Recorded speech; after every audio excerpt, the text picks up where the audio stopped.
VFR, okay? Again, I would probably delete out all of the stuff for the route. Put your final altitude in here. You said 4,500. Don't worry too much about the fuel shutdown. You click proceed to file. Make sure that this matches. It needs to be in blue, so make sure the correct tail is in there. 242. Yeah, whatever the correct tail number is. Put that as your time of departure. I did 01 Zulu. Okay, so you would change that. Change to 2 persons on board. Time en route. I usually do the full block time so that if we're delayed in closing the flight plan after we get out of Ocala, they're not looking for us. So I would do 2 hours. Okay. Normally, if you're like an actual operator, you do the actual time of flight plus maybe an additional 30 minutes to get off the aircraft, out of the aircraft, shut down, taxi, all that kind of stuff. Okay. You go all the way down, and you just click file. You can then open it, since it's VFR, yourself through ForeFlight. I want to show you the old way to do it, the correct way to do it, airborne. Okay. So we're going to try this 2 ways. Okay. Technically, they should respond over the VOR. Calivortac.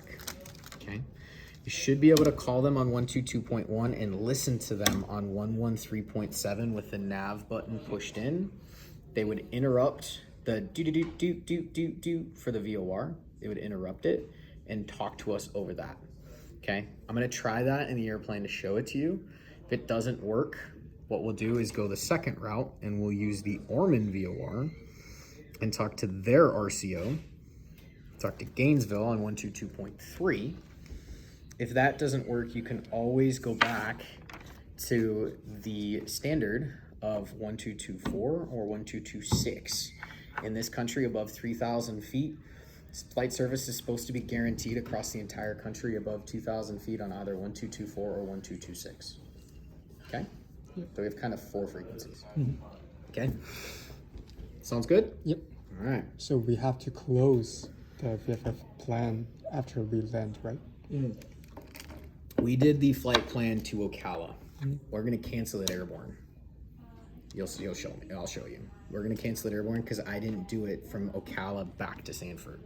I just did it from here to Ocala. So flight service thinks that we're landing and staying in Ocala. This is just for training purposes. For your route, when you do your cross country solo, when you do your VFR flight plan and you open it and do all of this good stuff, you're going to build yours from your here to your stopping point. So I can't remember. Typically students just do boom, boom, boom, back to Sanford. They don't really stop and get out of the aircraft or anything like that. We typically just go here, that airport, back, and you go here to another airport and back. Okay, so you'll pretty much do yours as a round robin. Does that make sense? So you'll go Sanford, let's say you go Sanford, Ocala, Leesburg, back. You would do yours to Sanford, Ocala, Leesburg, and then Sanford would be the final destination. And that's where you would file it to, would be Sanford. Make sense? So I have to file the flight plan for Sanford, Ocala, Leesburg, and Sanford, all these routes, right? Yeah, so they know everywhere that you're gonna go. That way, if something did happen, they would know what airports to go and look for you at. Okay, that's what you'll do when you do your solo. For today, I just did Ocala just because I know how to cancel it, so I'm gonna cancel it airborne, and I'm not too worried about it on the way back.